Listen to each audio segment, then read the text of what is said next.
Hello, Trout. What is every single thing that you can do and collect in Zelda Tears of the Kingdom? And today we're going to discuss what this is. And when I say everything, I mean everything. You are either one of these three people. Like me, the person that likes to collect and do everything possible, the person that at least wants to know what there is to do in the game and wants to pick and choose what they want to do, or the person who can care less and just wants to play through the game.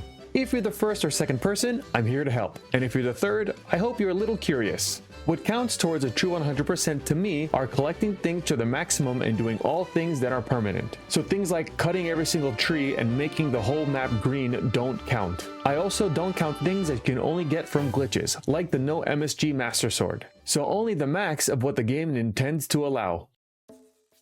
I'll start by going through the 100% list of what speedrun.com considers to be a true 100%. I do have some notes and things that I added, and those things will be in bold. First, we have the 100% map percentage counter, which is the map percentage. It's completing the whole map, not exactly what the game considers to be a true 100%, which is what some of us mistaken for in Breath of the Wild. So according to IGN.com, these are the percentages. 1,000 Korok seeds, getting 2 seeds by reuniting a pair of Koroks count as 1. That's why I also put 900. That's 36%. 152 shrines is 6.8%. 120 light roots, 4.8%, 194 cave entrances, not just the cave itself, it's the entrances. So if there's an entrance and an exit or whatever you want to call it, those count separately.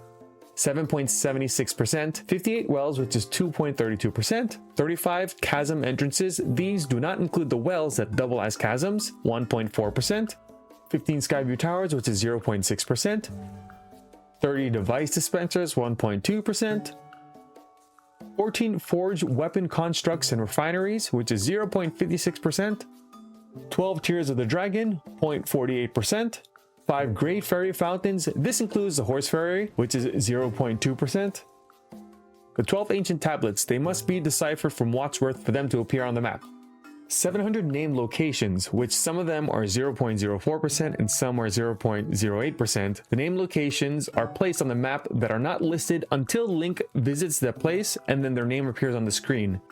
Apparently it's about 35%. 35 towns, settlements, and stables, about 1.4%, and 43 specialty shops, including the 7 bargainer statues and the shop icons viewed when fully zoomed in on a town, about 1.72%. So these are the percentages for 100% map completion on Tears of the Kingdom. That's the first thing for the 100% part of the speedrun. Alright, next. All 21 main quests, the demon dragon must be defeated at some point. So meaning, it doesn't have to be the end of the run, but it has to be done. All 60 side adventures, all 31 shrine quests, all 139 side quests, all 18 memories, all 135 unique armor. This excludes the Hylian hood variant, meaning when the hood is down. Again, some notes that are bolder on my notes are added. I would consider having the Hylian hood lowered as one of them if there's enough space in the inventory. And for me, I think you should have all the armor fully upgraded. Again, I'm talking about a fully true 100% run. Now for the all fabrics, there's a few things here, where speedrun.com does not include amiibo, but I will include it for my true 100% list. So the 29 are from quest rewards and 22 others are from being amiibo exclusive. And also, you can't just have them in your inventory. I think they should be given to Sage in Hatino. Addison fabric from putting up all the 181 signs. That's how you get the Addison fabric. You get the Colton fabric from all the 147 bubble gems given to Colton. The Robbie fabric is from completing all 509 compendium entries. Just entries. Should they all be original pictures? I don't know. I feel like it should, but sometimes I don't care. Also removing the new text from the pictures, meaning you have to view all the pictures at least once. Now, according to NintendoLife.com, the Gerudo King and Princess fabrics are in the game, which has been data mined by fans, will presumably be available when the brand new Ganondorf and Zelda amiibo launches for Tears of the Kingdom later this year. The official name for the fabric have not been confirmed yet. All 152 lights, a blessing from shrines, dispelling darkness medal, reward for getting all the light roots in the depths, Hestu's gift by giving Hestu all 1000 Koroks, all 6 monster medals, Hinox, Stalnox, Talus, Molduga, Frox, Gleeok, Flux Construct, all horse saddles and bridles, Travelers, Knights, Extravagant, Monster Royal, of course, including the horse towing harness too. That's a total of 11. The Earthquake Manual, all 20 Sage's Wills, all 31 old maps, all 12 Schema Stones, all 34 Yiga schematics, Obtain the maximum intended amount of hearts and stamina, because I guess you can choose if you want full hearts or full stamina.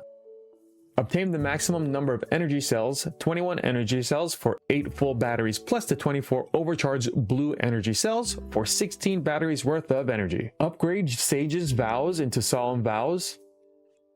All armor and equipment marked by old maps. Complete CC's submenu. This includes the Highland Shield.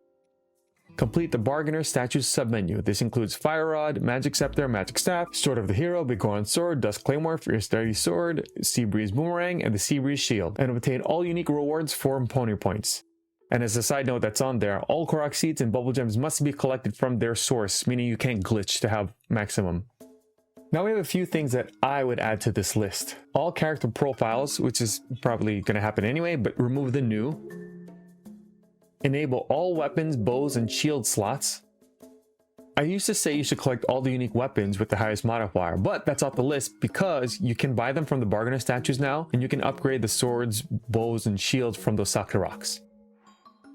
All materials, of course, each being 999 except the King Scale. Of course, you can glitch to have more, but again, I'm excluding glitches, so you can have 5. Zonite, I don't know what the max is. Is it 9,999? Large Zonite, is that possible too? And the pose, they're not materials, but I put that on there. Hi, Future Nikko here.